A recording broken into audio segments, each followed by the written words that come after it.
Bonjour, je vais vous montrer aujourd'hui le petit test que j'ai fait hier. Donc en fait là sous les yeux vous avez le graphique du Nasdaq sur 20 ans et le graphique du Dow Jones.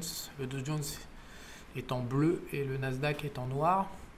On voit d'ailleurs, ça c'est intéressant, que le Dow Jones pendant la période des années 2000-2010, on voit qu'il est resté à peu près stable, avec les valeurs industrielles n'ont pas trop plongé, contrairement au Nasdaq qui a dégonflé la bulle internet des années 2000 et qui donc est resté comme ça pendant plus de 10 ans en l'air en étant négatif.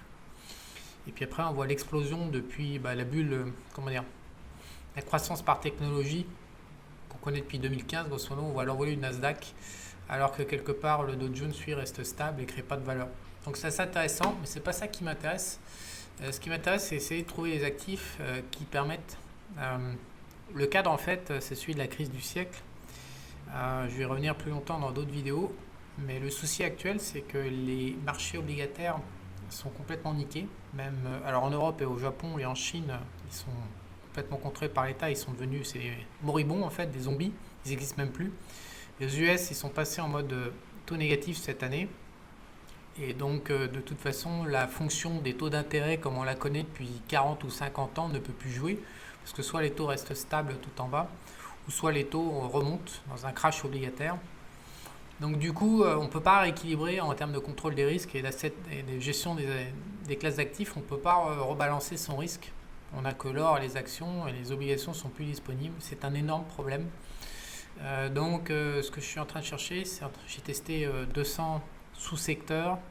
Je suis en train de chercher en fait des actions et des stratégies directement sur les actions qui permettent de s'affranchir des obligations, et c'est pas simple, et la terre entière a ce problème. Encore une fois, je suis pas tout seul en ce merdier. Évidemment, tous ceux qui vous vendent des stratégies qui sont basées, qui utilisent des taux, c'est des charlatans, enfin, c'est des escrocs. Tout le monde sait que même, tous les grands investisseurs savent que la fête est finie en termes de taux d'intérêt. Et donc, c'est un peu tout le monde se gratte la tête comment faire pour gérer le risque aujourd'hui. Donc, alors qu'est-ce que c'est que le risque sur les 20 dernières années? C'est par exemple l'explosion de la bulle Internet au début des années 2000. C'est la crise immobilière 2008-2009. Mais c'est également l'année 2018 a été un peu chahutée ici avec des retours et des crashs. Et puis c'est le Covid en 2020. Donc c'est à chaque fois des baisses de 30 à 50%. Et la grande question, quand on ne dispose pas des obligations, comment diversifier ses positions sur les actions qui produisent de la valeur, telle la techno par exemple, avec d'autres actions. Donc j'ai testé une idée qui était largement répandue dans les sphères financières, qui consiste à dire que les valeurs de la clope, c'était des super valeurs défensives, des staples, même quand on est en crise, les gens fument, blablabla. Alors, j'ai pris les 5 leaders, MO, Altria, je ne sais pas si vous connaissez, British American Tobacco, Imperial Brand, Vector et Universal. Vous avez les codes ici. Je leur ai fait une allocation écoute pondérée, 20% chacune, pour faire un portefeuille à 100%. Voilà. J'ai mis le Nasdaq comme benchmark et je rebalance. Donc c'est un portefeuille qui remet les pondérations à 20% tous les 3 mois en fait. Et à un moment en fait les actions ne bougent pas de concert complètement. Donc il faut rééquilibrer. Donc c'est la grande branlette de savoir si on rééquilibre tous les mois, tous les 3 mois, tous les 6 mois, tous les 1 an. Moi, d'une manière générale, je rebalance tous les 3 mois les portefeuilles pour amener les pondérations à 20% chacune. Et donc voici le résultat. Alors le résultat, il est très intéressant. Il est malheureusement très intéressant, mais il est très intéressant. Alors pourquoi il y a d'autres valeurs du tabac en fait, mais elles sont beaucoup plus récentes. Donc on ne peut pas remonter dans le temps, on ne peut pas recréer un indice de ce sous-secteur du tabac dans le temps. Je ne sais plus, ça s'arrête en 2013 les autres valeurs, ou 2017, je ne sais plus. Donc je les ai virées pour garder que celles où on peut avoir au moins 20 ans. Alors qu'est-ce qui se passe? Alors déjà j'ai compris en regardant ce graphique, donc la courbe bleue c'est la courbe des valeurs du tabac et la courbe rouge c'est la courbe du Nasdaq. Le Nasdaq est le king de la classe depuis 10 ans, il fait moins mettre le tabac. Sauf que, en fait, ce qu'on voit c'est qu'au début des années 2000, pendant la bulle internet qui explose, en fait les valeurs du tabac ont baissé avant l'explosion de la bulle internet, ce que j'ignorais, pendant 6 mois. Donc on a baissé quand même de 40%, 30% en fait. Et au moment où la bulle Internet a explosé, les valeurs du tabac, comme on peut voir, la courbe bleue, elle est vraiment remontée, remontée, remontée, et elle n'a pas arrêté d'avoir un mouvement contraire aux valeurs du techno. Donc là, je suis OK. Donc les gens pensent que le tabac, c'est super bon en marché baissier, probablement à cause de cette occurrence dans l'histoire. Alors le souci est qu'on ne peut pas faire une seule occurrence. Donc ensuite, on a la crise de l'immobilier, où là, on voit que la valeur du tabac baisse de concert avec le Nasdaq. Ça baisse de 30%. Alors le Nasdaq a baissé un peu plus, de 40, je crois, un peu 45%, et puis les tabacs a baissé de 30%. Alors excusez-moi, mais diversifier une perte de 50% avec une perte sur le tabac de 30%, je vois pas trop l'intérêt. Donc là déjà la deuxième occurrence est un peu plus pourrave. Et puis surtout ce qui est très intéressant, c'est que la valeur du tabac touche un point haut au début 2017 et puis en mars, le premier trimestre 2017, et depuis en fait elles n'ont jamais refait de nouveau plus haut, alors que l'ensemble des actions américaines ont vraiment fortement progressé depuis 3 ans. Donc elles sont en train en déclin. Alors ce qui se passe dans le détail fondamentalement, c'est que les pouvoirs publics n'ont pas arrêté de coller des tags, des machins, des trucs pour enrayer la clope et les maladies liées à la clope. Donc les opérateurs augmentent les prix de vente, mais le volume de vente des clopes n'arrête pas de baisser. Je me suis procuré les statistiques, effectivement, les ventes sont fortement en baisse. Donc on a basculé d'une industrie en croissance qui faisait de plus en plus de profits à une industrie vache à lait dont les espoirs de croissance sont limités ou quasiment nuls, parce qu'on va arriver à un point en fait où le prix des clopes va être tellement cher que les fabricants ne pourront plus compenser la baisse des ventes par une hausse des prix, parce que c'est ça qui se joue actuellement en bourse. Donc grosso modo, l'industrie du tabac elle est morte, donc elle peut même pas, non seulement en fait elle diversifie très moyennement le risque action, mais en plus elle est probablement rentrée en phase de décroissance à long terme.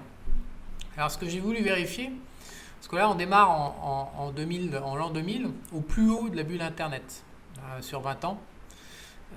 C'est d'ailleurs les escrocs sur Internet qui vous vendent l'or, ils font toujours démarrer la comparaison du Nasdaq avec l'or à cette date, puisque l'or est au plus bas et le Nasdaq au plus haut. Donc si vous prenez les 50 dernières années de cotation du Nasdaq, 45 ans, il n'y a eu qu'une seule fois en fait, au plus haut de la bulle Internet, où le Nasdaq comparé à l'or sur 20 ans, c'est favorable à l'or ou c'est très peu défavorable à l'or. Et c'est généralement la date de départ qui prend pour vous arnaquer. Et vous dire, ouais, c'est sur 20 ans et tout. Mais c'est pas un hasard en fait, c'est qu'on est au plus haut.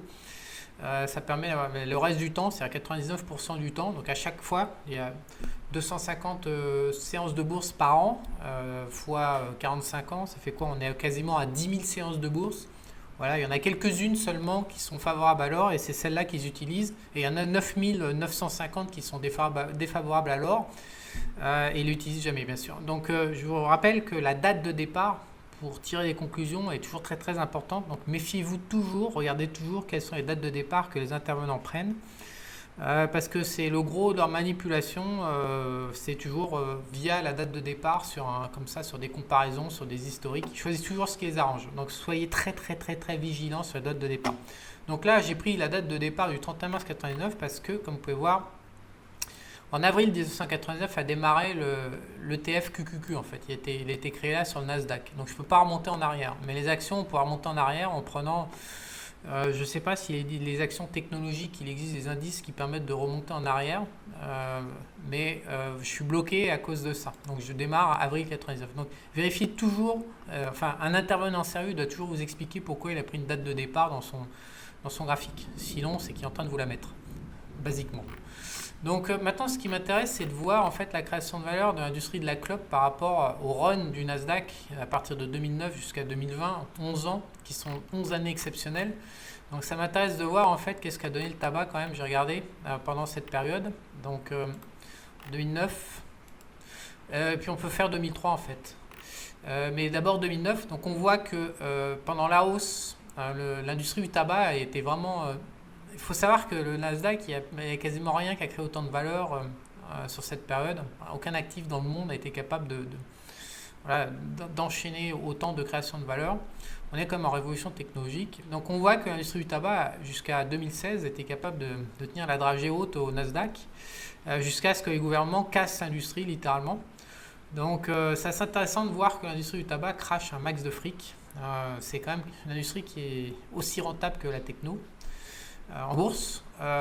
Donc il suffirait que le gouvernement dise que finalement on va crever la population en réautorisant de cloper. À mon avis, ça va pas arriver, mais s'il lançait une mesure comme ça, il est clair que l'industrie du tabac, au-delà du fait que ça ne protège pas des baisses, ça reste une industrie ça restait une industrie très intéressante en bourse à détenir. Donc maintenant, malheureusement, c'est plus possible. Mais bon, je pense pas que dans 50 ans, les gens auront arrêté de cloper. Peut-être, peut-être pas, on verra. Donc, et puis les lois et les politiciens, ça vient au fil des sociétés. Donc peut-être que ça changera. En tous les cas, souvenez-vous de cette démonstration sur le tabac. Si les politiciens rechangent les règles du jeu, le tabac, c'est de la balle. Donc ce que je voulais voir, c'était après 2003 en fait, le point bas de 2003. Je voulais le comparer au Nasdaq. Donc en enlevant le crash techno. Voilà, on démarre avec le Nasdaq qui remonte et on compare vraiment l'industrie du tabac sur 17 ans par rapport au Nasdaq et on enlève la bulle Internet de 99. Donc qu'est-ce qu'on voit? On voit que même dans les années 2000, pendant 8 ans jusqu'à la crise immobilière, l'industrie du tabac continuait à créer plus de valeur que le Nasdaq. Donc on voit que vraiment c'est une putain de machine de guerre et que en fait cette industrie encore une fois s'est arrêtée juste pour des raisons politiques et de réglementation et non pas de problèmes financiers ou commerciaux. Donc c'est une mauvaise idée à mon avis d'aller diversifier aujourd'hui son portefeuille avec du tabac. En revanche je surveillerai, moi je me suis donné pour idée de surveiller tous les 1 ou 2 fois par an pour voir ce qui se passe dans le tabac, pour voir s'il n'y a pas des modifications. Des fois que la poule aux œufs d'or redémarre.